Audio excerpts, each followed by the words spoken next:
I have invited here today 3 industry experts to have a panel discussion on software.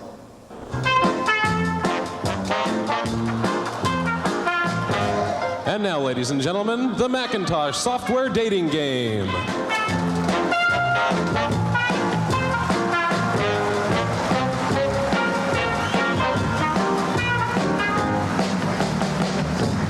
Welcome to the Macintosh software dating game. Software CEOs, could I please ask you to introduce yourselves? Hi, I'm Fred Gibbons, President of Software Publishing Corporation.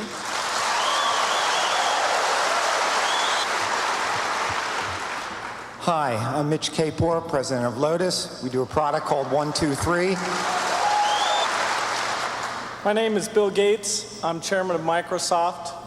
And during 1984, Microsoft expects to get half of its revenues from Macintosh software.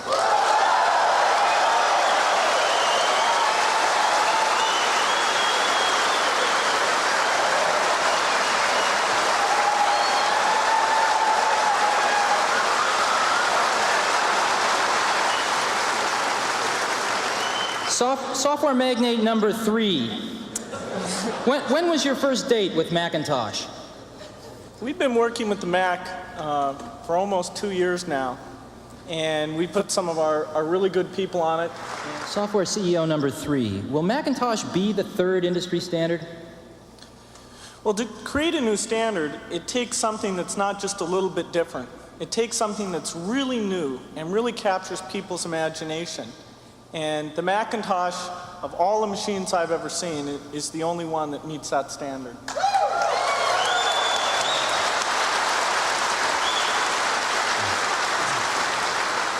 Software CEO number 3. Describe your ideal relationship with Apple. Well, we'll be selling our software independently, so the key thing is that Apple gets a lot of consistent standard machines out there quickly. Well, sorry, Steve, time's up. We'd like to give Steve a few moments to decide today's winner.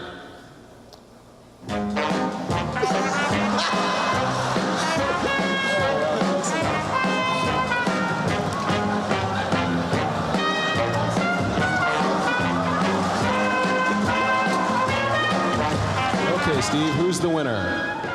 Apple's are red, IBM's blue. If Mac's going to be the 3rd milestone, I need all of you.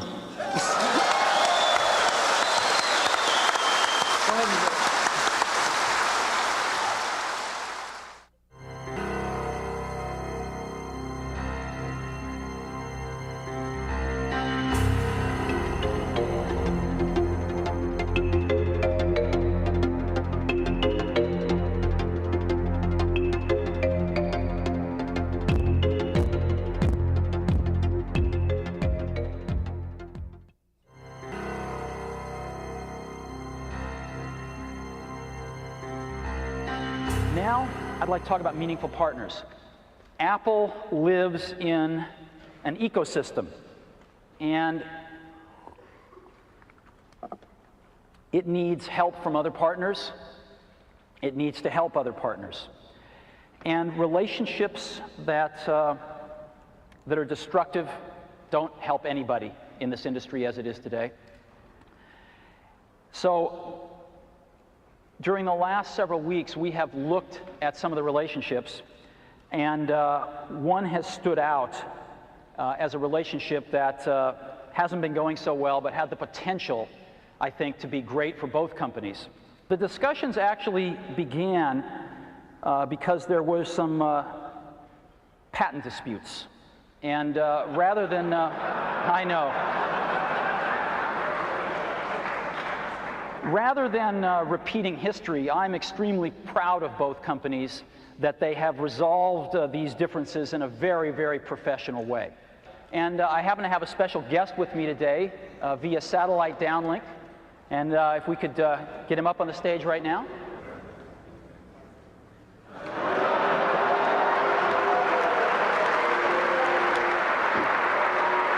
Some of the most exciting work that I've done in my career has been the work that I've done with Steve on the Macintosh. Whether it's the first introduction or doing products like Mac Excel. These have been major milestones. We're very excited about the new release we're building. This is called Mac Office 98. We do expect to get it out by the end of this year. And I think it's going to really set a new benchmark for doing a good job with performance and exploiting unique Mac features. In many ways, it's more advanced than what we've done on the Windows platform. We're also excited about Internet Explorer, and we've got a very dedicated team that's down in California that works on that product.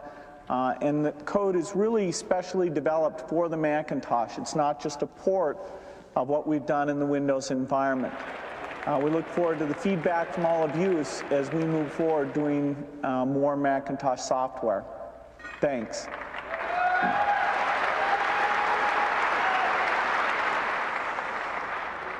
The era of setting this up as a competition between Apple and Microsoft is over as far as I'm concerned. This is about getting Apple healthy, and this is about Apple being able to make incredibly great contributions to the industry to get healthy and prosper again.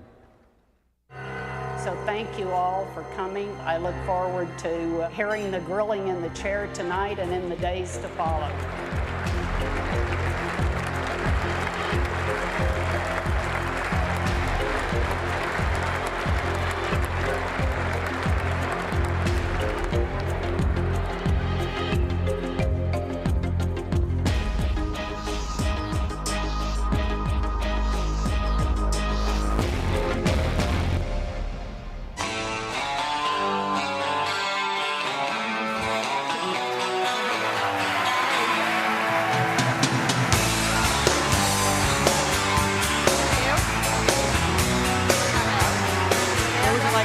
Why don't you sit here? Bill can sit here.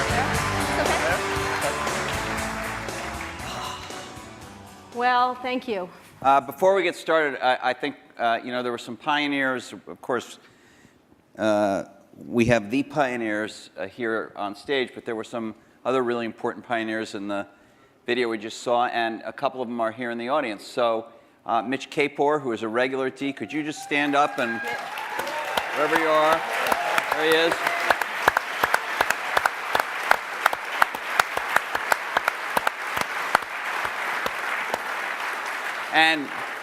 And Fred Gibbons, who has not come to D before but is here tonight. Fred. There's Fred. Right there.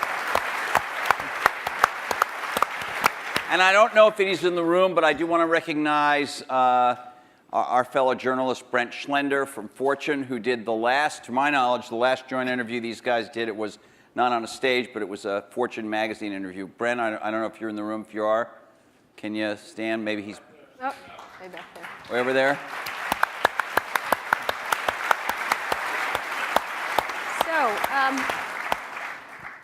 So let's get started. I wanted to ask, there's been a lot of like mano-a-mano catfight kind of thing in a lot of the blogs and the press and stuff like that. And we wanted to, the first question I kind of was interested in asking is what you think each has contributed to the computer and technology industry, starting with you, Steve, for Bill, and vice versa. Well, Bill built the first software company in the industry. And I think he built the first software company before anybody really in our industry knew what a software company was, except for these guys. And that was huge.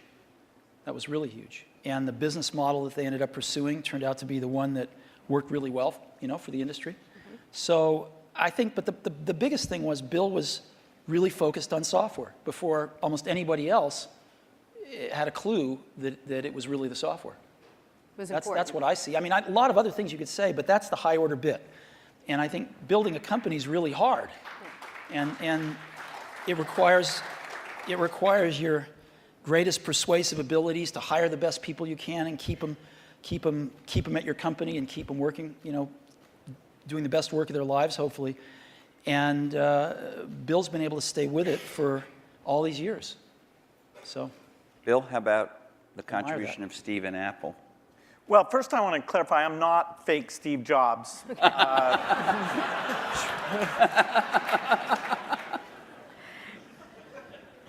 what Steve's done is quite phenomenal. You know, if you look back to 1977, that Apple II computer, the idea that it would be a mass market machine, you know, the bet that was made there by Apple uniquely, there were other people with products, but the idea that this could be an incredible, empowering phenomena, Apple pursued that dream.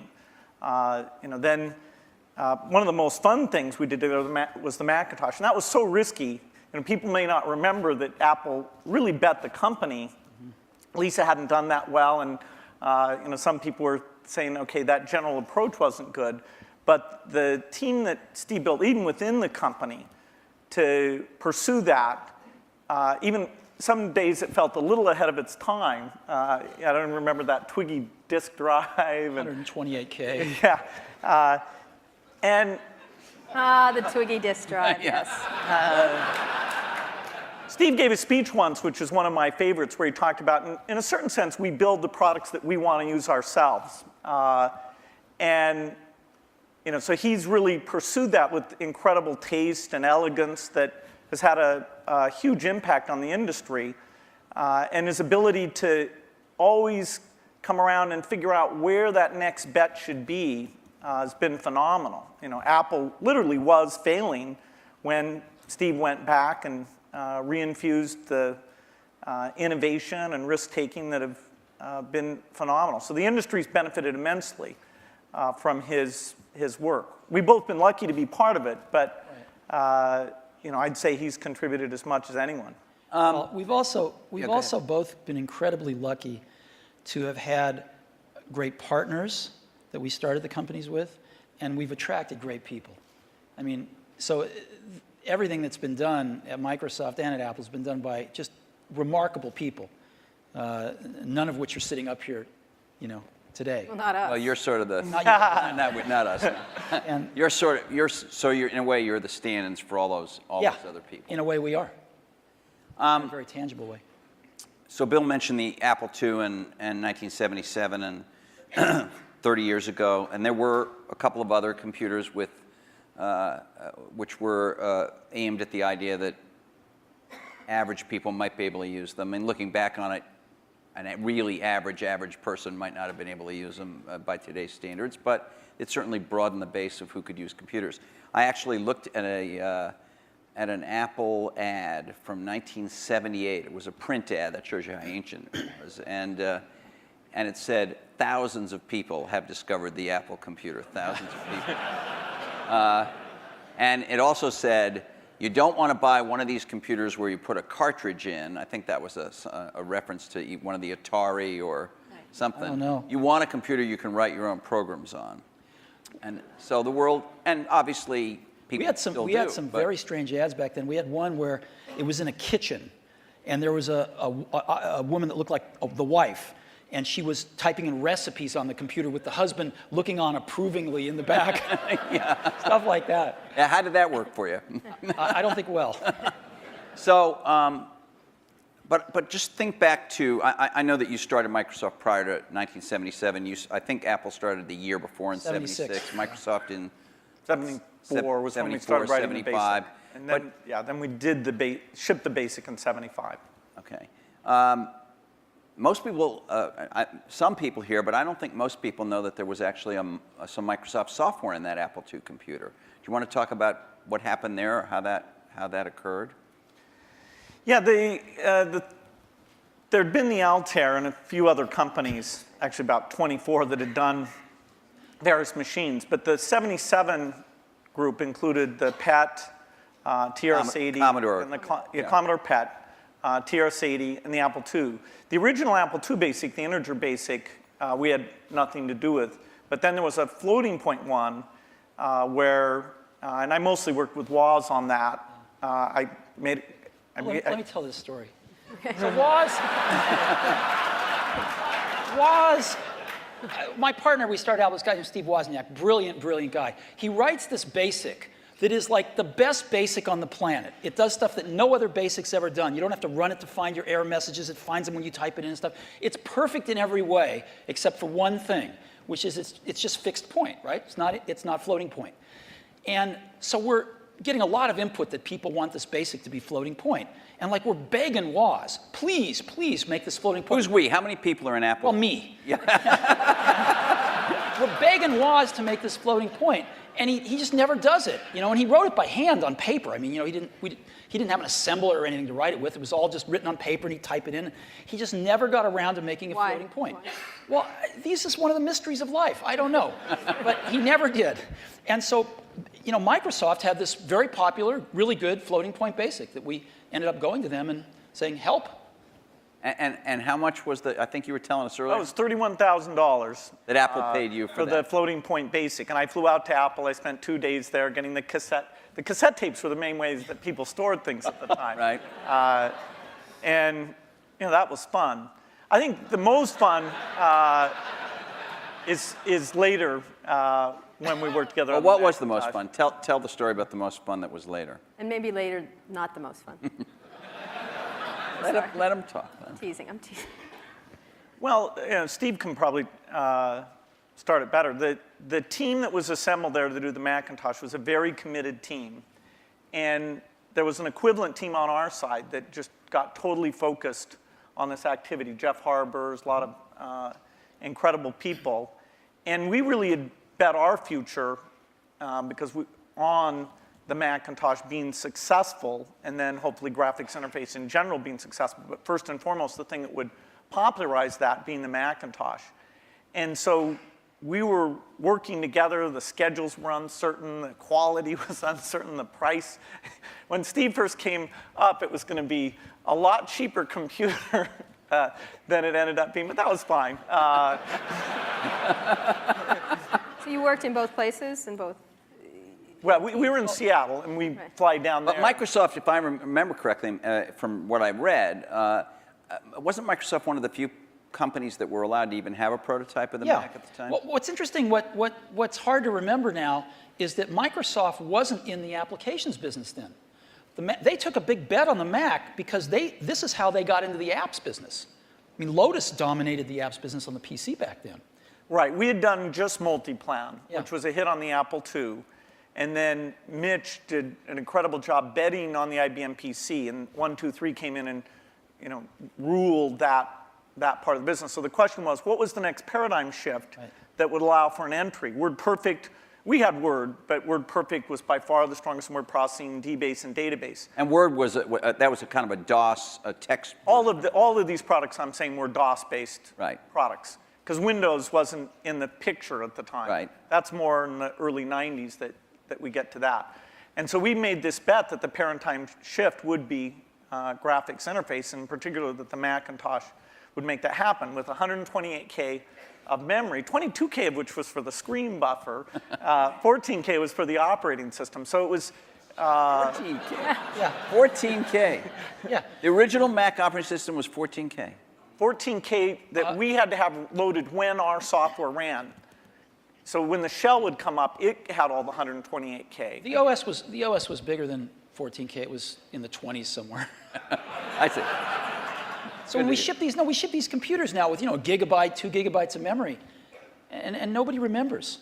128K.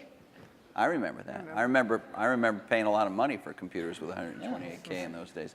So the two companies worked closely on the Mac project because you were maybe not the only, but the principal or one of the principal software creators for it, right? Is that right? Well, Apple did the Mac itself, but we got Bill and his team involved to write these applications. And we were doing a few apps ourselves. We did Mac Paint and Mac Draw and stuff like that. But Bill and his team did some great work. Now, in terms of moving forward, after you left and your company grew more and more strong, what did you think was going to happen to Apple after sort of the disasters that occurred after Steve left? Well, Apple's fate hung in the balance. We continued to do Macintosh software, and you know, Excel, which Steve and I introduced together in New York City. That was kind of a fun event. That went on and did very well. But then, you know, Apple just wasn't differentiating itself well enough from the higher volume platform. And meaning Windows, right? I mean, DOS and Windows.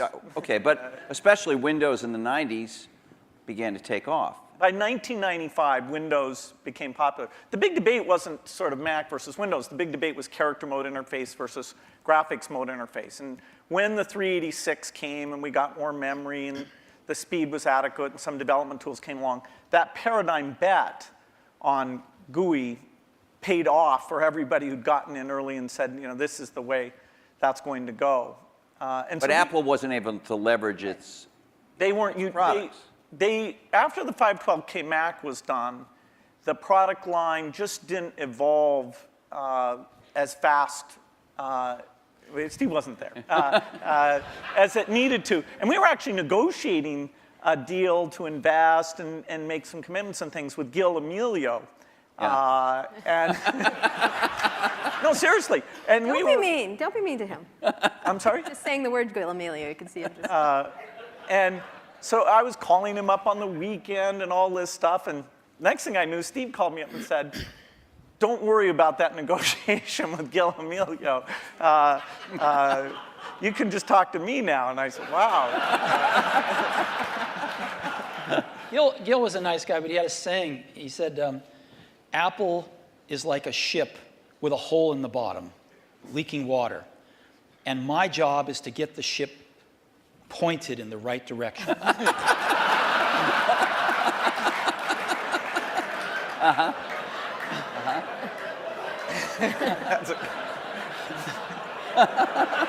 Okay.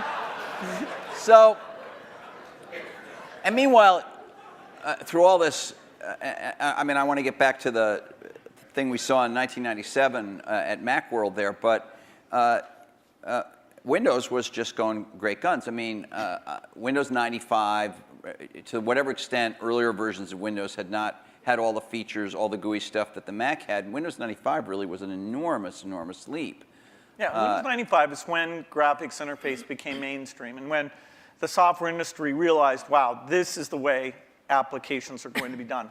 And it was amazing that it was ridiculed sort of in 93, 94. It was not mainstream. And then in 95, the debate was over. It was kind of just a common sense thing. And it was a combination of hardware and software maturity getting to a point that people could see it.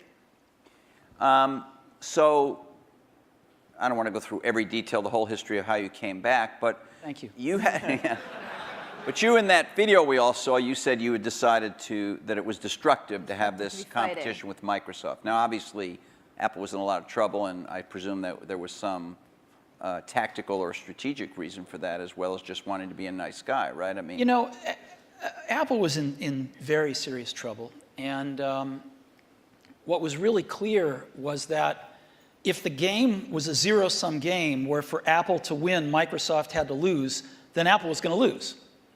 But that's, a lot of people's heads were still in that place. Why was that from your perspective? Well, a lot of people's heads were in that place at Apple, and even in the customer base, because, you know, Apple had invented a lot of this stuff, and Microsoft was being successful, and Apple wasn't, and there was jealousy and this and that. There was just a lot of reasons for it that don't matter. But the net result of it was there were too many people at Apple and in the Apple ecosystem playing the game of, for Apple to win, Microsoft has to lose. And it was clear that you didn't have to play that game, because Apple wasn't going to beat Microsoft. Apple didn't have to beat Microsoft. Apple had to remember who Apple was, because it had forgotten who Apple was.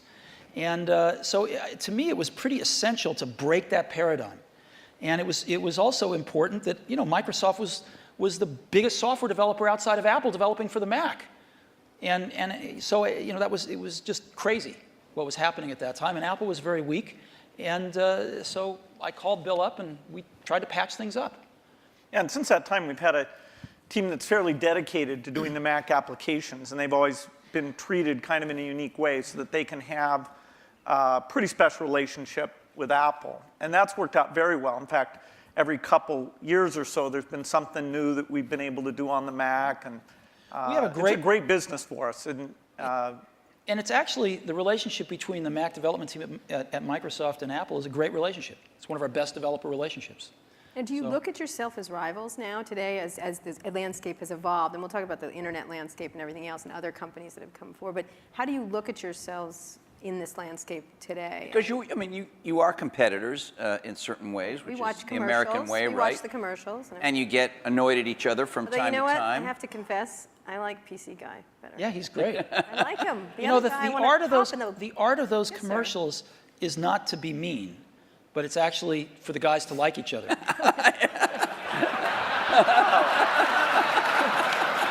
Thanks.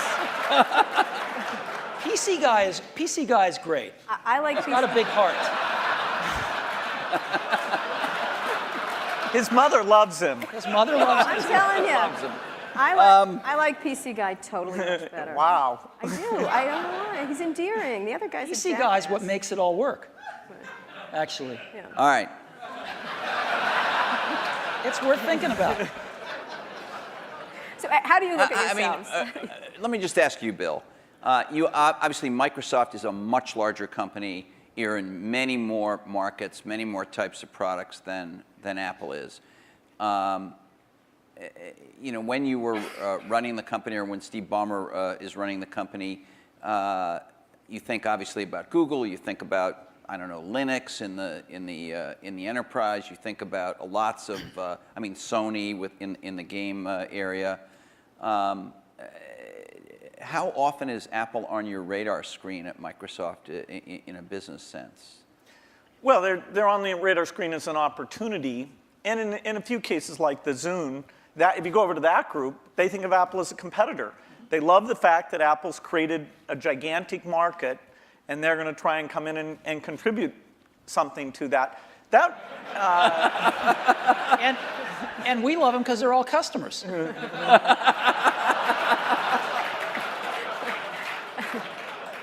I have to tell you, I was actually told by Jay Allard, I'm serious, that because of the nature of the processor, the development platform they used to develop a lot of the software for the Xbox 360 was Macs. And he claimed that at one point they had placed the biggest order for whatever the Mac Tower was at the time of anybody, and it was Microsoft. I don't know if it was the biggest, but yeah, we had the same processor essentially that the Mac had. This is one of those great ironies. They were switching away from that processor while the Xbox 360 was adopting it, but for good reasons actually in both cases, because we're not in a portable application, and that was one of the things that processor roadmap didn't have. But yes, we did. It shows pragmatism, but we try and do things that way. So that was the development system for the early people getting their software ready for the introduction of Xbox 360. And we never ran an ad on that. I see. Admirable restraint. That's wonderful. There were hundreds of them. Steve is so known for his restraint.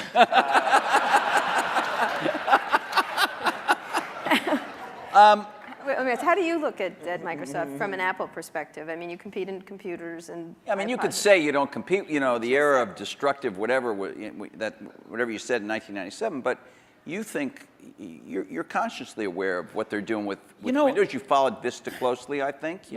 What's really interesting is, and we talked about this earlier today, if you look at the reason that the iPod exists and that Apple's in that marketplace, it's because these really great Japanese consumer electronics companies who kind of owned the portable music market for a long, invented it and owned it, couldn't do the appropriate software, couldn't conceive of and implement the appropriate software. Because an iPod's really just software. It's software in the iPod itself, it's software on the PC or the Mac, and it's software in the cloud for the store. And it's in a beautiful box, but it's software. If you look at what a Mac is, it's OS 10, right? It's in a beautiful box, but it's OS 10. And if you look at what an iPhone will hopefully be, it's software. And so the big secret about Apple, of course, not so big secret maybe, is that Apple views itself as a software company. And there aren't very many software companies left. And Microsoft is a software company. And so, we look at what they do and we think some of it's really great. And we think some of it's, a little bit of it's competitive and most of it's not. We don't have a belief that the Mac is going to take over 80% of the PC market. We're really happy when our market share goes up a point. And we love that and we work real hard at it. But Apple's fundamentally a software company, and there's not a lot of us left, and Microsoft's one. But you may be fundamentally a software company, but you've been known, at least to your customers and to most journalists, as the company that kind of pays a lot of attention integrating software and hardware. You know, Alan Kay, Microsoft has made some recent moves to be a little more like that. Obviously not in your core biggest businesses, but with Xbox and Zune and the Surface computing a device we saw today is another example. These aren't markets that hold up in size to Windows or Office, but they're some of your more recent initiatives. Are the company's approaches to this Alan Kay had urging a little, or? Alan Kay had a great quote back in the 70s, I think. He said, people that love software want to do their own hardware. You know? Well, Bill loves software. No, I can resist that. The question is, are there markets where the innovation and variety you get is a net positive? The negative is that in the early stage, you really want to do the two together. So you want to do prototyping and things like that, really is one thing. And then to take the phone market, we think we're on 140 different kinds of hardware. We think it's beneficial to us that even if we did a few ourselves, it wouldn't give us what we have through those partnerships. Likewise, if you take the robotics market, very undeveloped. We have over 140 all tiny volume robots using Microsoft software, and the creativity, building toys, security things, medical things. We love the innovation and the ecosystem that's going to grow up, who knows when, but we're patient around that, and we'll have a great asset with this robotic software platform. So there are things like PC, phone, and robot where the Microsoft choice is to go for the variety. It's great. For them, they do what works super well for them. And there's a few markets like Xbox 360, Zune, and this year we have two new ones, the Surface thing and this round table, which is the meeting room thing, where we'll actually, through subcontractors, but it's the P&L on the risk and all that for the hardware, the design is completely a Microsoft thing. The round table, is that something you've announced, or were you just we've shown prototypes of it. That's the thing where it's got the 360-degree cameras and all those. It's like Cisco has something in that market and HP too, right? No, HP has a very high-end thing that's a tiny bit like it. But anyway. All right. Do you ever regret, was there something you might have wanted to do differently? And maybe you feel like this happened after you left Apple. Something you might have done differently where you could have had a much bigger market share for the Mac?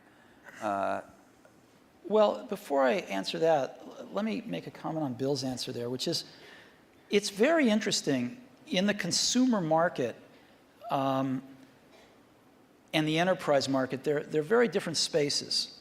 And in the consumer market, at least, I think one can make a pretty strong case that outside of Windows on PCs, it's hard to see other examples of the software and hardware being decoupled working super well yet. It might in the phone space over time. It might. But it's not clear. It's not clear. You can see a lot more examples of the hardware-software coupling working well. And so I think this is one of the reasons we all come to work every day, is because nobody knows the answer to some of these questions, and we'll find out over the coming years. Maybe both will work fine. Yeah, and I think, maybe they won't. Yeah, it's good to try both approaches. In some product categories, take music players, the solo design worked better. In the PC market, the variety of designs at this stage has a higher share. It has a higher share? Yeah, it has a lot higher share. Well, it's not that much different in music players the other way around. Is there some moment you feel like I should have done this or Apple should have done that and we could have had? You stuck to this idea of these hardware-software integration, and it's working very well now. There's a lot of things that happened that I'm sure I could have done better when I was at Apple the first time, and a lot of things that happened after I left that I thought were wrong turns, but it doesn't matter. It really doesn't matter, and you kind of got to let go of that stuff, and we are where we are. So we tend to look forward, and one of the things I did when I got back to Apple 10 years ago was I I gave the museum to Stanford and all the papers and all the old machines and kind of cleared out the cobwebs and said, let's stop looking backwards here. It's all about what happens tomorrow. And because you can't look back and say, well, gosh, you know, I wish I hadn't gotten fired. I wish I was there. I wish this. I wish that. It doesn't matter. And so let's go invent tomorrow rather than worrying about what happened yesterday. Let's talk about, we're going to talk a little bit about tomorrow, but let's talk about today, the landscape of how you see the different players in the market and how you look at what's developing now. What has surprised both of you since having been around for so long and still very active in everything? I mean, your companies are still critically key companies, but there are many, many companies that are becoming quite powerful. How do you look at the landscape at this moment and what's happening, especially in the internet space? I think it's super healthy right now. I think there's a lot of young people out there building some great companies who want to build companies, who aren't just interested in starting something and selling it to one of the big guys, but who want to build companies. And I think there's some really exciting companies getting built out there. Some next generation of stuff that you know, some of us play catch up with, and you know, some of us find ways to partner with and things like that. But there's a lot of activity out there now, wouldn't you say? Yeah, I'd say it's a healthy period. Yeah. The notion of what the new form factors look like, what natural interface can do, the ability to use the cloud, the internet, to do part of the task in a complementary way to the local experience. There's a lot of invention that the whole approach of startups, the existing companies who do research, we'll look back at this as one of the great periods of invention. I think so too. There's a lot of things that are risky right now, which is always a good sign, you know, and you can see through them. You can see to the other side and go, yes, this could be huge, but there's a period of risk that, you know, nobody's ever done it before. Do you have an example that would, for example? I do, but I can't say. Okay. And so, but I can say, when you feel like that, that's a great thing. Right. That's what keeps you coming to work in the morning, and and it tells you there's something exciting around the next corner. Okay, but so the two of you have certainly you're involved every day with the internet. You have internet products. You have a whole slew of stuff on the internet. You have iTunes and .Mac and all of that. But on another level, you're the guys who represent the rich client, the personal computer, the big operating system and all that. And there is a certain school of thought, and I'm sure it's shared by some people in the room, that this is all migrating to the cloud and you'll need a fairly light piece of hardware that won't have to have all that investment, all the kind of stuff you guys have done throughout your careers. So as much as people might think of you as rivals, one way to think of you as the two guys. We're both dinosaurs. Huh? They were both dinosaurs. Dinosaurs or whatever. I can talk about that? No. Seriously, is there in 5 years? In 5 years, is the personal computer still going to be the linchpin of all this stuff? Well, you can say that it'll be predicted that it won't be. The network computer took us over about, 5 years ago, we disappeared. Remember the single function computer? There was somebody who said that these general purpose things are kind of a dumb idea. So that took us over. The mainstream is always under attack. The thing that people don't realize is that you're going to have rich local functionality. I mean, at least our bet. As you get things like speech and vision, as you get more natural form factors, it's a question of using that local richness together with the richness that's elsewhere. And as you look at the device, say, that's connecting to the TV set or connecting in the car, there are lighter weight hardware internet connections. But when you come to the full screen, rich, edit the document, create things, I think we're nowhere near where we can be on making that stronger. I'll give you a concrete example. I love Google Maps, use it on my computer, in a browser. But when we were doing the iPhone, we thought, wouldn't it be great to have maps on the iPhone? And so we called up Google, and they'd done a few client apps in Java on some phones, and they had an API that we worked with them a little on. And we ended up writing a client app for those APIs. They would provide the back-end service. And the app we were able to write, since we're pretty reasonable at writing apps, blows away any Google Maps client. Just blows it away. Same set of data coming off the server, but the experience you have using it is unbelievable. It's way better than the computer. And just in a completely different league than what they'd put on phones before. And that client is the result of a lot of technology on the client, that client application. So when we show it to them, they're just blown away by how good it is. And you can't do that stuff in a browser. So people are figuring out how to do more in a browser, how to get persistent state of things when you're disconnected from a browser, how do you actually run apps locally using apps written in those technologies so they can be pretty transparent whether you're connected or not. But it's happening fairly slowly, and there's still a lot you can do with a rich client environment. At the same time, the hardware is progressing to where you can run a rich client environment on lower and lower cost devices, on lower and lower power devices.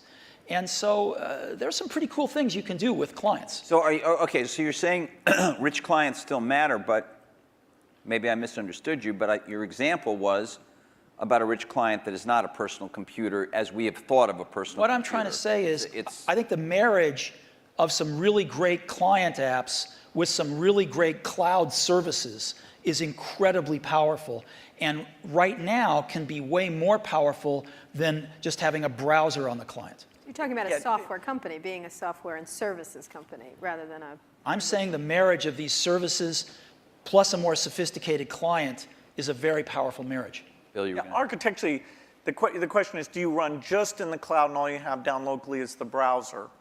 And that is the same question for the phone as it is for the full screen device. There'll always be different screen sizes because these are, the 5-inch screen does not really compete with the 20-inch screen, does not compete with the big living room screen. Those are things that there'll be some type of computing behind all of those things, all connected to the internet.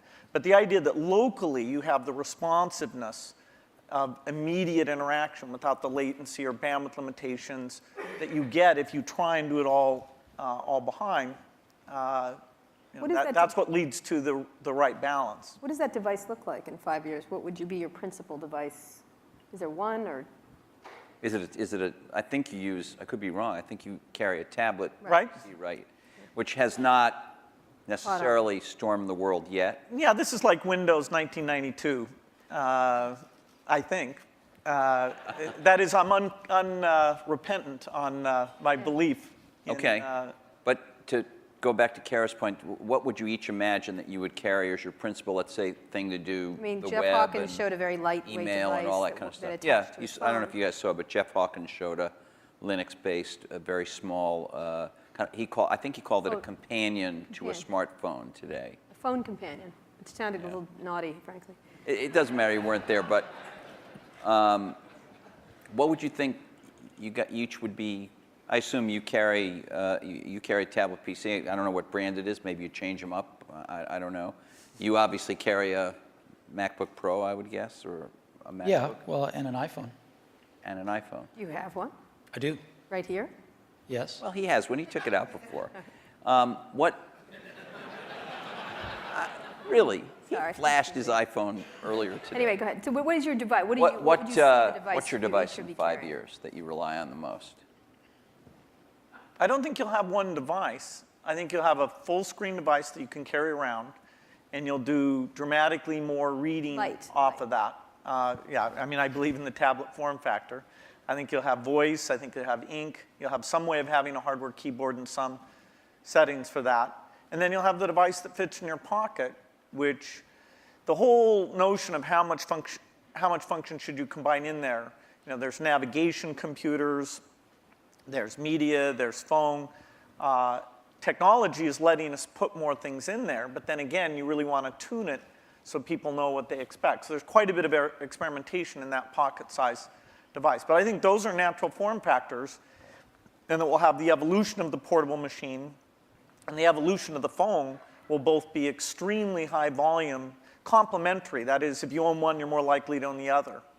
And then at home, you'd have a setup that they all plug into? Well, at home, you'll have your living room, which is your 10-foot experience, and that's connected up to the internet. And there you'll have gaming and entertainment. And there's a lot of experimentation in terms of what content looks like in that world. And then in your den, you'll have something a lot like you have at your desk at work. You know, the view is that every horizontal and vertical surface will have a projector, so you can put information. You know, your desk can be a surface that you can sit and manipulate things. Can I please have a room in my house that doesn't have a screen and a projector in it? You bet. Thanks. The bathroom. Well, That's the perfect place for it, actually. so what's your 5-year outlook at the devices you'll carry? You know, it's interesting. The PC has proved to be very resilient.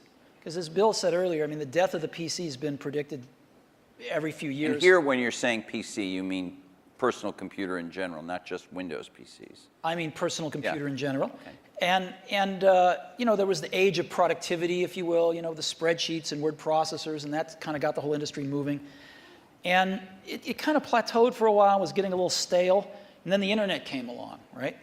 And everybody needed more powerful computers to get on the internet. Browsers came along, and it was this whole internet age that came along, access to the internet.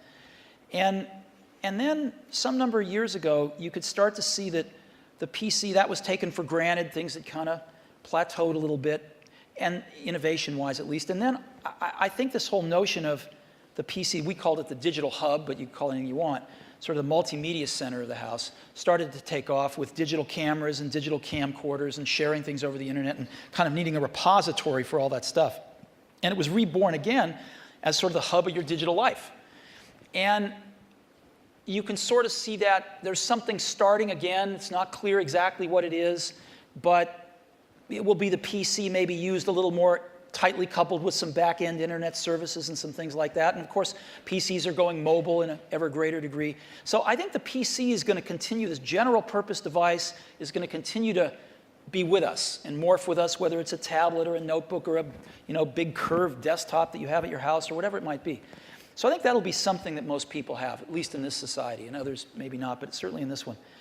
But then there's an explosion that's starting to happen in these, what you call post-PC devices, right? And you call the iPod one of them. There's a lot of things that are not... You can get into trouble for using that term. I want you to know that. What? I'm kidding. Post-PC devices. Why? People write letters to the editor. They complain about it. Anyway, go ahead. Okay.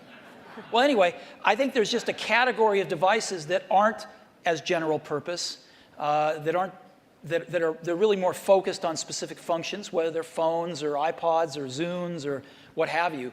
And I think that category of devices is going to continue to be very innovative, and we're going to see lots of them. Give me an example of what that would be. Well, an iPod is a post-PC device. A phone is a post-PC device.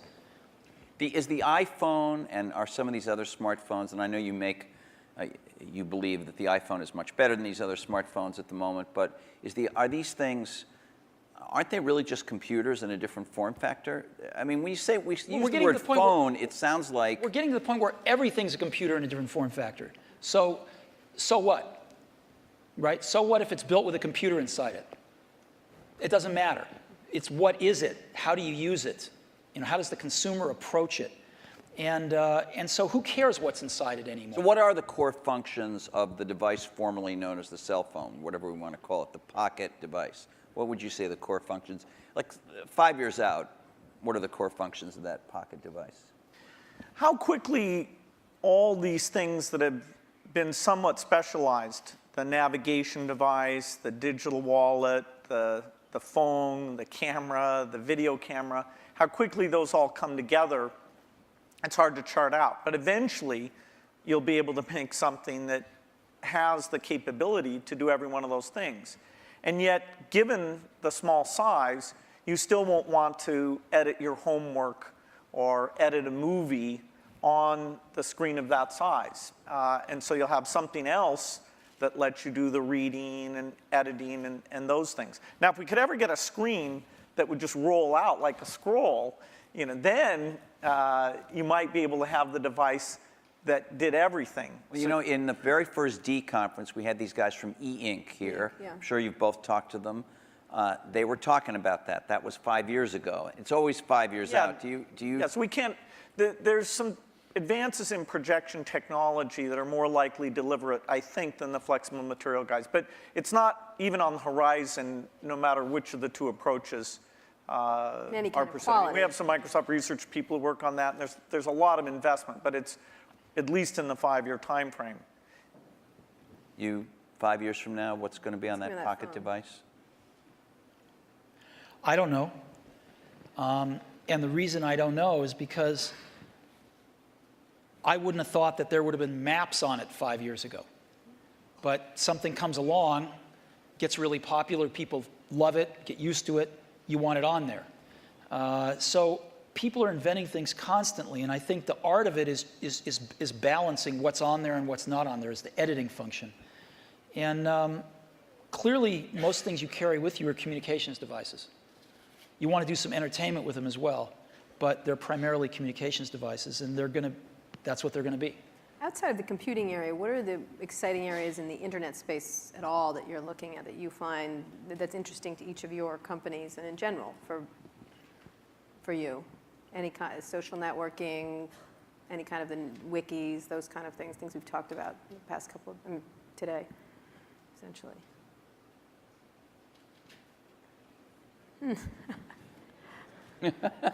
You know, we're working on some things that I can't talk about. Again. Again, yeah. But there used to very be, beautiful. There used to be a saying, isn't it at It's going Apple? to blow us away, though, Blow us when away. you can't. Wow, it's great. There used to be a saying at Apple, isn't it funny a ship that leaks from the top? So, that's kind of like a sweater without sleeves as a vest. I don't get that. that was what they used to say about me when I was in my 20s. Okay. There's a zillion interesting things going on the internet. The most interesting things to me are these incredible new services that people are bringing up. And Surrounding entertainment or?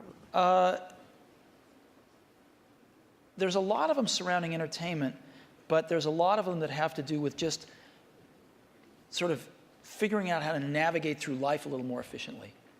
And I think, it's really great when you show somebody something and you don't have to convince them they have a problem that this solves. They know they have a problem. You can show them something, they go, oh my God, I need this. And I think you're going to see a lot of things like that happen over the next year or two. Do you, you obviously have a very large internet business with iTunes, and you sell a lot of stuff on in the Apple Store. But, you were early with this idea that when you bought a computer from Apple, you had this kind of internet service back end, and it was called .Mac. And I think a lot of people feel you haven't developed it very much. I couldn't agree with you more, and we'll make up for lost time in the near future. And in your case, you obviously have huge things like Hotmail, for instance, which is, I guess, and Windows Messenger, which are both widely used, and I don't even know how many users. A gazillion. Huge numbers. But on the other hand, you haven't, as Steve Ballmer was talking about today, you have other people have much stronger positions in things like search and other parts of the internet. So, are you guys, because you are the personal computer companies that are best associated with that, not as nimble as some of these competitors at this point? Do you worry about not being as nimble, both of you? I mean, obviously Microsoft's a much bigger company, but you're a big company. Steve, Apple is. Do you worry about not being as nimble as somebody sitting out there with, the kind of 10 employees that you guys had in 1977? Well, there's always going to be great new things that come out of other companies, and you want to be in a position to benefit from those, to have those inventions drive demand for Windows and personal computers, and then some of those upstream things you want to participate in. I hope Steve mentioned we are going to participate in search, hopefully to a higher degree in the future. He did mention that, yeah. Than at present, so we'll see what we can do there. A lot of the applications are more specialized, so they're not areas we'll go into. Take what can happen with education now, that video is mainstream, and all these tools that let you do rich interactions are very mainstream. I'm very excited about that. The idea of empowerment goes back to the very beginning of our industry, and some of those dreams that this would be used by students or that teachers could get better and learn from each other in these new ways. We're just at the threshold where some of those things can happen. And yes, our companies can contribute to that, but as a whole, it's the ecosystem jumping on and building on each other where you can finally say, finally technology did something for education. See, I look at this a little bit differently, which is we're not trying to do a lot of this stuff because it's not what we do. We don't think one company can do everything. So you've got to partner with people that are really good at stuff. Like, we're not, I mean, maybe Microsoft is great at search. We're not. We're not trying to be great at search. So we partner with people that are great at search. And we don't know how to do maps on the back end. We know how to do the best maps client in the world, but we don't know how to do the back end. So we partner with people that know how to do the back end. And what we want to do is be that consumer's device and that consumer's experience wrapped around all this information and things we can deliver to them in a wonderful user interface, in a coherent product. And so in some cases, we have to do more work than others. In the case of iTunes, there wasn't a music delivery service that was any good, and we had to do one, so we'll do one. But in other cases, there's companies doing a way better job because we're not as good at this stuff as other people are, and we'd love to partner with them. And so, we selectively do that. And I think it's really hard for one company to do everything. Let's talk about Life's entertainment. complex. You're both in the entertainment world. Entertainment is important to both your companies. For yours, music right now, and as you get into Apple TV, Microsoft has been within the Hollywood area. Where do you see that going in the era of YouTube? We've had a couple of network people here talking about changes that are happening in Hollywood and everything else. What is happening now to entertainment delivery, and where do you all play?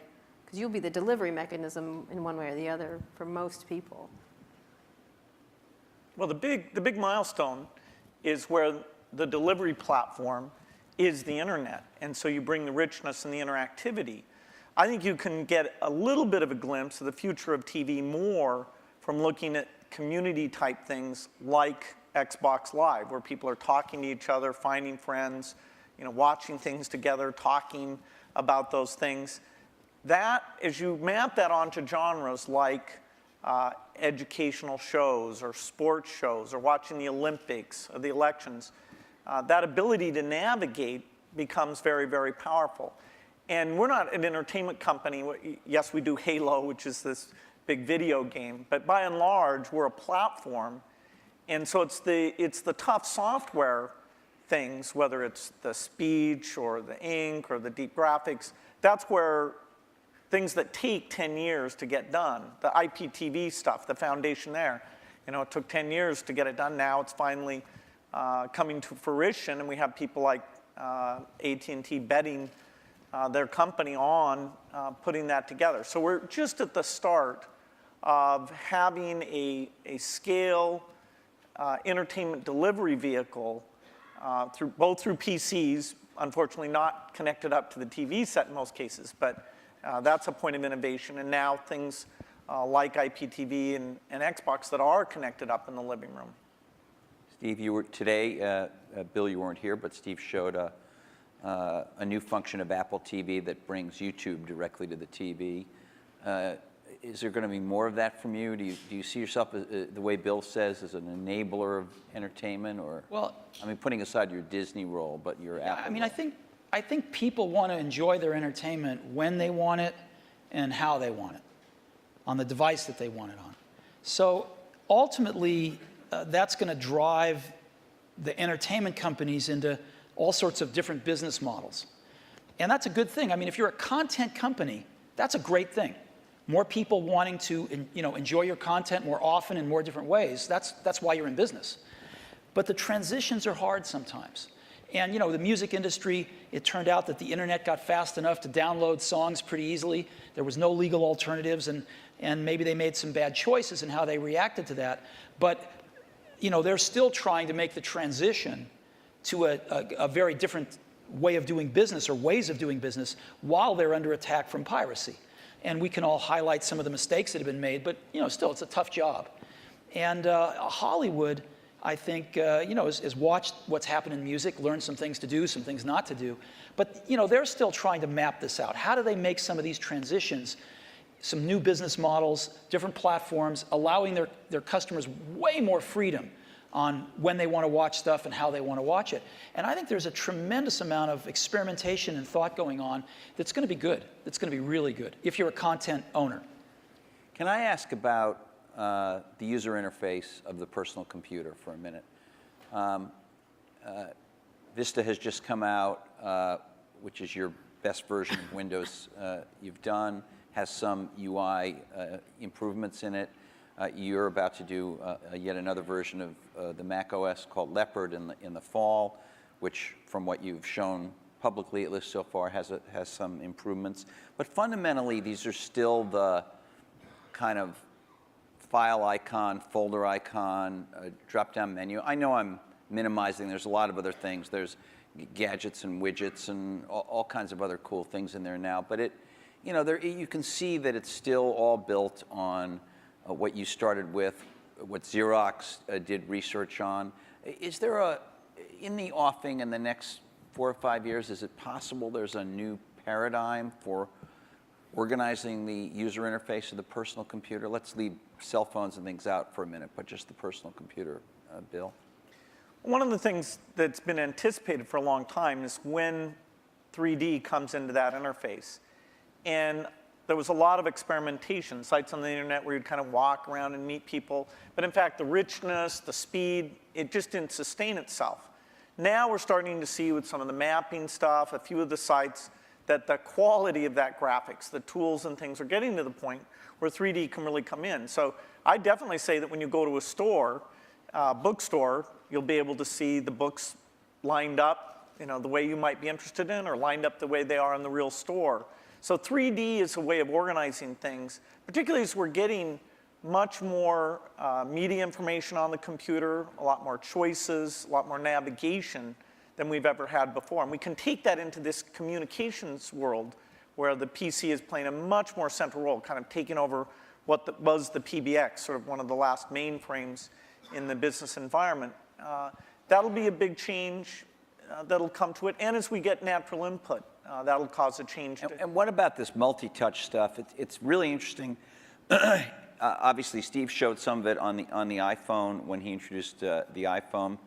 Steve Ballmer today showed a bunch of it with the Surface computing device. It happens, although it's not part of our program, that HP, which is a sponsor of this conference, has a multi-touch sort of display over here out in the foyer. Will this make its way into... that Minority Report, this kind of thing. Yeah, will this make its way into, maybe you call it direct manipulation of objects with your hands and your fingers. Will this make its way into mainstream, let's say, laptop computers as a new UI or an additional part of the UI, or is that just a well, but go beyond the laptop. Specialized devices? Vision, software is doing vision. And so, imagine a game machine where you just can pick up the bat and swing it, or the tennis racket and swing it. Yeah, we have one of those. No, that's not it. You can't pick up your tennis racket I see what you mean. and swing it. Right. You can't sit there with your friends and do those natural things. That's a 3D positional device. This is video recognition. This is a camera seeing what's going on. And in a meeting, like you're on a video conference, you don't know who's speaking when they're audio only, things like that. The camera will be ubiquitous. Now, of course, we have to design it in a way that people's expectations about privacy are handled appropriately. But software can do vision, and it can do it very, very inexpensively. And that means this stuff becomes pervasive. You don't just talk about it being in a laptop device. You talk about it being part of the meeting room or the living room or...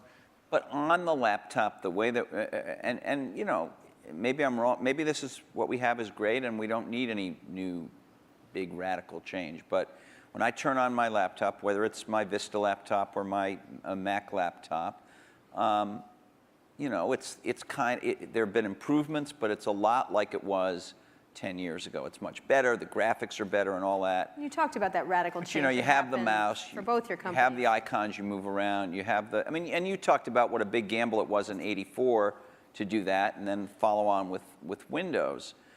We still essentially have that approach, and I'm just wondering, is that going to change? Touch, ink, speech, vision, those things come in, but they don't come in as a radical substitute. I think you're also underestimating the degree of evolution because you've lived with it year by year. Say we'd sent you away for 10 years and you came back and you said, wow, there's a search paradigm, and that's more at the center of how you find these things. There's tagging, that's more at the center of how you find these things.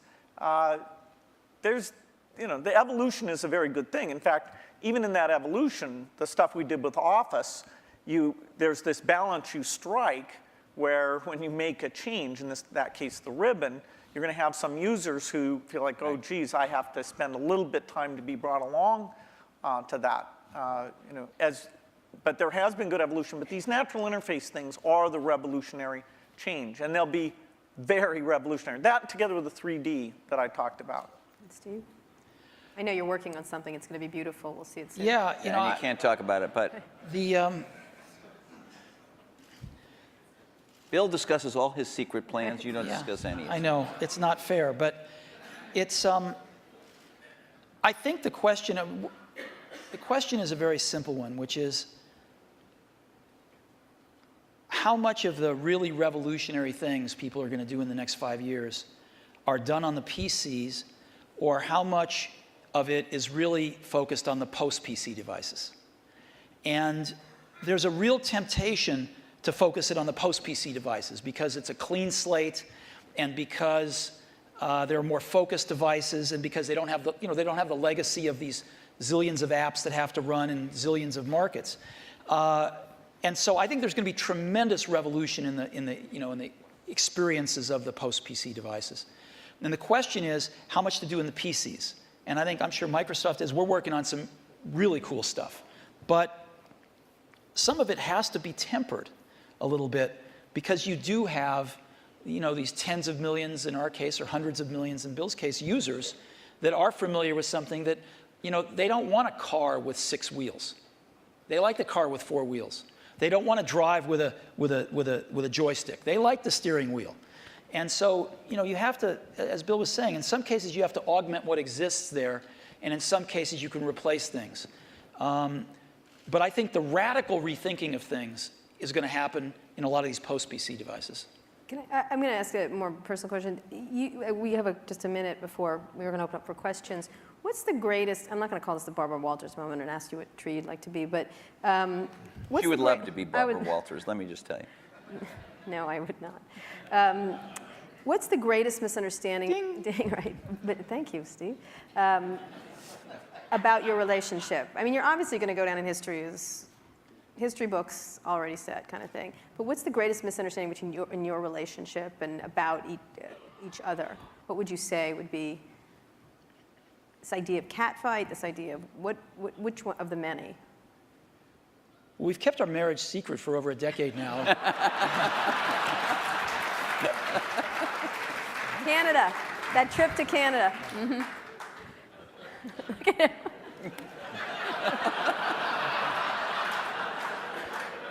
Was there? I don't think either of us have anything to complain about in general. And I know that the projects, like the Mac project, was just an incredible thing, a fun thing where we were taking a risk. We did look a lot younger in that video. We did. You looked 12 in the first one. That's how I try and look. He was 12. But no, it's been fun to work together. I actually kind of miss some of the people aren't around anymore. People come and go in this industry. It's nice when somebody sticks around and have some context of all the things that have worked and not worked. And the industry gets all crazy about some new thing. There's always this paradigm of the company that's successful is going to go away and stuff like that. It's nice to have people who've seen the waves and waves of that, and yet been willing when it counted to take the risk to bring in something new. Has it been important? One last question, and then we'll go to the audience. He didn't answer us because he just said this. I have an answer. He only talked about his secret gay marriage. So. I thought that was your answer. No, that wasn't my answer. When Bill and I first met each other and worked together in the early days, generally we were both the youngest guys in the room, right? Individually or together. I'm about 6 months older than he is, but roughly the same age. And now, when we're working at our respective companies, I don't know about you, but I'm the oldest guy in the room most of the time. And that's why I love being here. And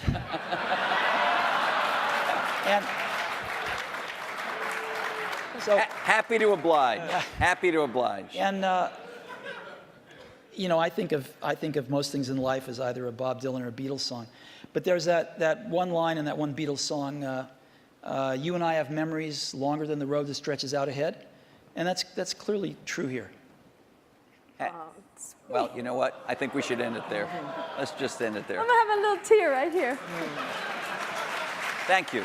Thank you very much. Thank you so much. Sure. Thank you. Thank you.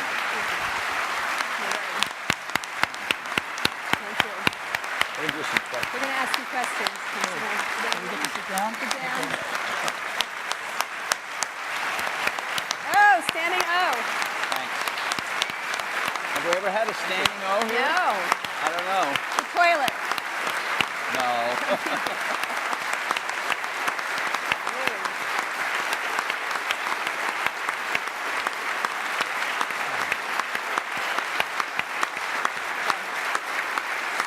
Whoa.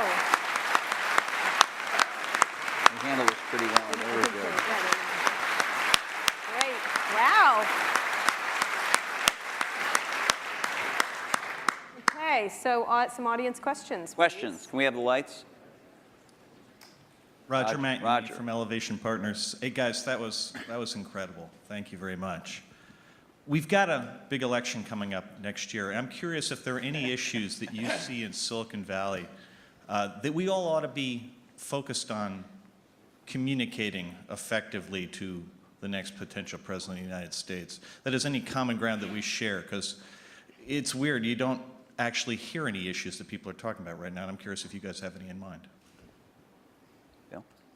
Well, certainly education is one that I'd put at the top of the list.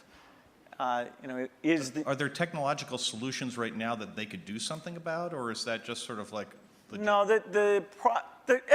technology is going to be helpful and more, but the way that teachers are measured and made excellent, the way that the high schools are designed, the expectations they have, it's not just a pure technology thing. It's more an institutional practice where the opportunity is. And there should be a lot of debate about the different ways of doing that. Steve? Boy, we've got some pretty big problems. And I think most of them are much bigger than anything Silicon Valley can contribute right now to solve. So hopefully some of those will get solved. I also think we underestimate how much all of our industry depends on stability. We've enjoyed a long period of stability, and we've been able to focus on technology and growing our businesses and stuff, and I think we take that for granted sometimes. One of the more interesting areas that we all suffer from, of course, is in the area of energy dependence. And there's a lot of work going on. I know a lot of investing going on anyway. I don't know if the results are there, but a lot of investing going on in alternative energy, and maybe Silicon Valley can play a small role in some of that stuff. Are you too. guys investing in that area, personally, or Some. which might be a lot? Go ahead. And you? Exactly. $1 billion here or there. Steve? Steve, Are you investing in that area? No. Or just a Prius? Okay. Yeah, just appreciating it. Over there? Hi, Don Eklund, Sony Pictures. My question is really, at what point is there too much diversity? It was talked about a few times in the discussion, the fact that now microprocessors are very low cost, memory's low cost, software is ubiquitous. But my life has been made better by standards like coding standards, network standards, and it seems like we're reaching a point where diversity is starting to take hold to a point where we're not going to be able to have the kinds of convergence devices that I think everyone would really be able to appreciate. And I'm wondering, is this going to be like healthcare or mass transit, where you just can never put it back in the bottle again? And I'd like to get your perspective on that. If there's still an opportunity to have some grand convergence devices that can really simplify people's lives and enrich their lives. Steve? Well, I think Bill and I would agree that we can get it down to 2. No, I think it's hard to limit imagination and innovation. I think there's always going to be a bunch of new great things, but And I think that's part of what we put up with to get the innovation. We put up with a little bit of aggravation to get the innovation. And I think the marketplace is awfully good at allowing diversity when it should and then getting rid of it when it shouldn't. I mean, and then letting it come back sometimes. Yeah. Well, not, yeah. I mean in terms of standards and things. You know, the internet standards have been incredibly powerful. You know, video formats, things like this. And so I don't see things that are going to really hold back a convergence device. You know, sure, there's a lot of wireless approaches, but that's pretty healthy right now. They each have various merits. A few of them will end up overlapping the other ones and kill the other ones out. But well, I think the industry's done very well at latching on to standards for the things that there were no longer any innovation in, and then focusing on the places where it wasn't clear which approach was best. Jesse? Hi, I'm Jesse Korn with headbutler.com. Because you're not the youngest guys in the room anymore, it's perhaps appropriate to ask you a question about legacy, each of you.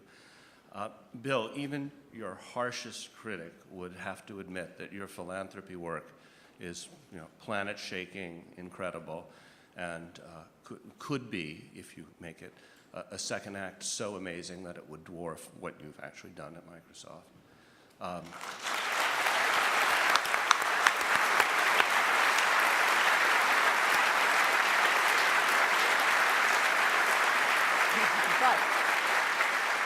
If you had to choose a legacy, what would it be? And Steve, do you look at Bill and you think, gee, that guy is so lucky. He had a company so rich with talent that he didn't have to personally, you know, come in every day and save it. And, you know, I wish I had the opportunity. Okay, he's not going to answer that one. Bill? Well, the most important work I got a chance to be involved in, no matter what I do, is the personal computer. You know, that's what I grew up, you know, my teens, my 20s, my 30s. You know, I even knew not to get married because I was until later, because I was so obsessed with it. That's my life's work.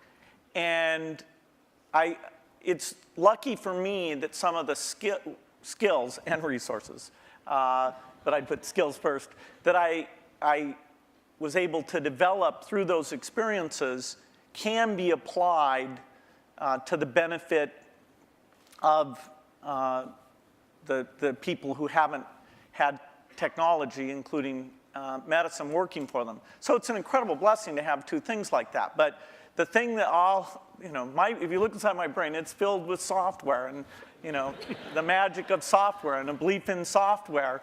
And, you know, that's not going to change. Okay. So your question was about whether I wish I didn't have to go into Apple every day?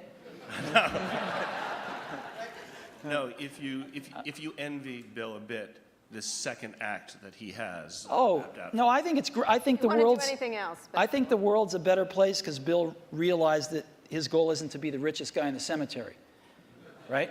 That's a good thing, and so he's doing a lot of good with the money that he made. You know, I'm sure Bill was like me in this way. I mean, I grew up fairly middle class, lower middle class, and I never really cared much about money. And Apple was so successful early on in life that I was very lucky that I didn't have to care about money then. And so I've been able to focus on work and then later on my family. And I sort of look at us as two of the luckiest guys on the planet because we found what we loved to do and we were at the right place at the right time. And we've gotten to go to work every day with super bright people for 30 years and do what we love doing. And so it's hard to be happier than that, you know, your family and that. What more can you ask for? And so I don't think about legacy much. I just think about being able to get up every day and go in and hang around these great people and hopefully create something that other people will love as much as we do. And if we can do that, that's great. I think the middle. Yeah. Thanks, Steve and Bill. Rob Kelly. I'm here with my business partner, We've got a 100-person internet media business. I'm wondering what would be the single most valuable piece of advice you'd give us to even attempt to create some of the value that you guys have done in both your very impressive companies. I think actually, maybe in both cases, correct me if I'm wrong, the excitement wasn't really seeing the economic value. Even when we wrote down at Microsoft in 1975, a computer on every desk and at every home, we didn't realize, oh, and we'll have to be a big company. Every time I thought, oh God, can we double in size? Geez, can you manage that many people? Will that feel fun still? And so every doubling was like, okay, this is the last one. And so the economic thing wasn't at the forefront. The idea of being at the forefront and seeing new things and things we wanted to do, and being able to bring in different people who are fun to work with, eventually with a pretty broad set of skills, and figuring out how to get those people, those broad skills, to work well together has been one of the greatest challenges. I've made more of my mistakes in that area maybe than anywhere, but eventually getting some of those teams to work very well together. So it's, I think it's a lot about the people and the passion, and it's amazing that the business worked out the way that it did. Yeah.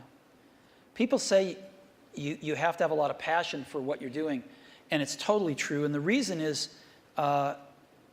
because it's so hard that if you don't, any rational person would give up. It's really hard, and you have to do it over a sustained period of time. So if you don't love it, if you're not having fun doing it and you don't really love it, you're going to give up. And that's what happens to most people, actually. If you really look at the ones that ended up being successful, unquote, in the eyes of society and the ones that didn't, oftentimes it's the ones that are successful loved what they did so they could persevere when it got really tough. And the ones that didn't love it quit because they're sane, right? Who would want to put up with this stuff if you don't love it? So it's a lot of hard work, and it's a lot of worrying constantly. And if you don't love it, you're going to fail. So you got to love it. You got to have passion. And I think that's the high order bit. The second thing is you've got to be a really good talent scout, because no matter how smart you are, you need a team of great people, and you've got to figure out how to size people up fairly quickly, make decisions without knowing people too well, and hire them, and see how you do and refine your intuition, and be able to help build an organization that can eventually just build itself. Because you need great people around you. Thank you. Liz Beyer, question, I guess it's historical curiosity. You approached the same opportunity so very differently. What did you learn about running your own business that you wished you had thought of sooner or thought of first by watching the other guy? Well, I'd give a lot to have Steve's taste.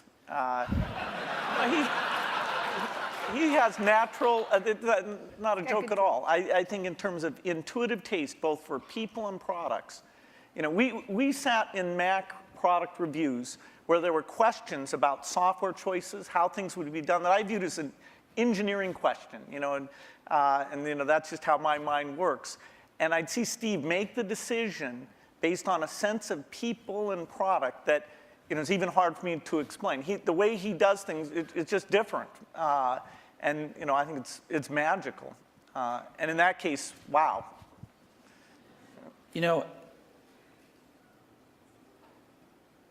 Because Woz and I started the company based on doing the whole banana, we weren't so good at partnering with people. And actually, the funny thing is, Microsoft's one of the few companies we were able to partner with that actually worked for both companies. And we weren't so good at that, as where Bill and Microsoft were really good at it, because they didn't make the whole thing in the early days. And they learned how to partner with people really well.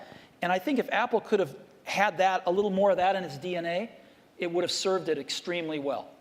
And I don't think Apple learned that until, a few decades later.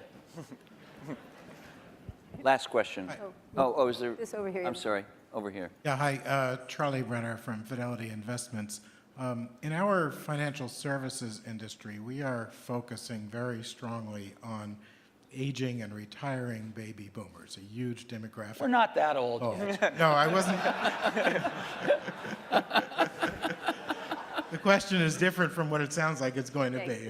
But most of the innovation that we see coming from computer and internet companies is kind of youth-oriented. And I'm just wondering if there are activities going on in your companies acknowledging what's going to be happening generationally. Not true. I'll give you one example. So we started building in video cameras into almost all our computers a few years ago. And the response by people of all ages, but in particular seniors, has been off the charts. Because they're buying these things now, and they're buying them for their grandkids, their sons and daughters with their grandkids, so they can stay in touch with their grandkids, and they're video conferencing more than younger people are.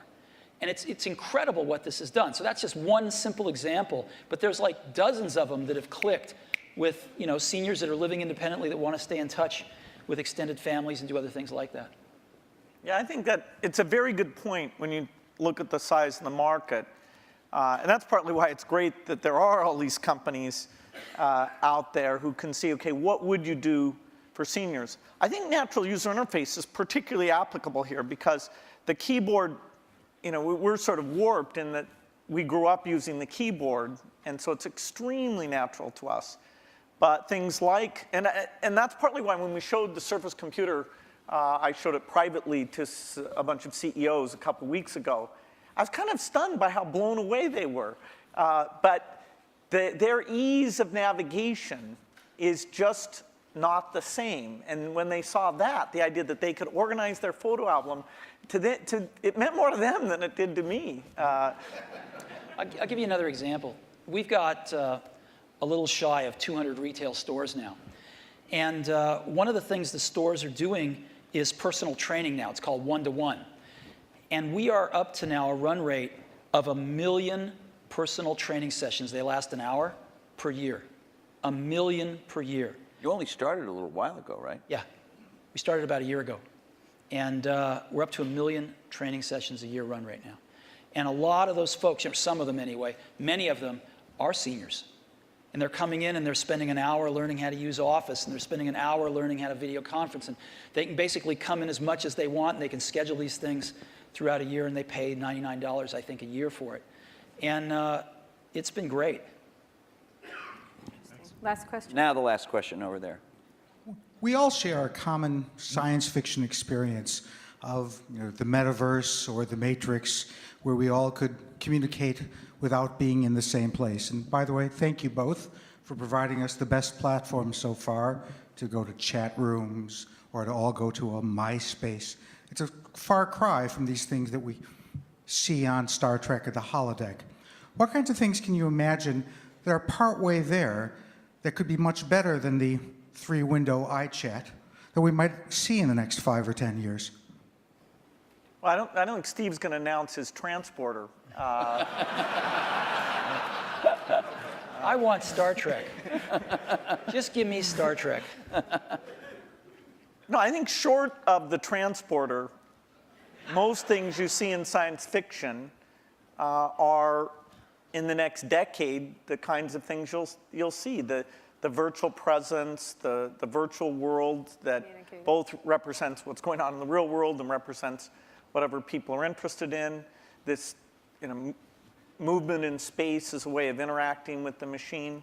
I think the deep investments that have been made at the research level will pay off with these things in the next 10 years.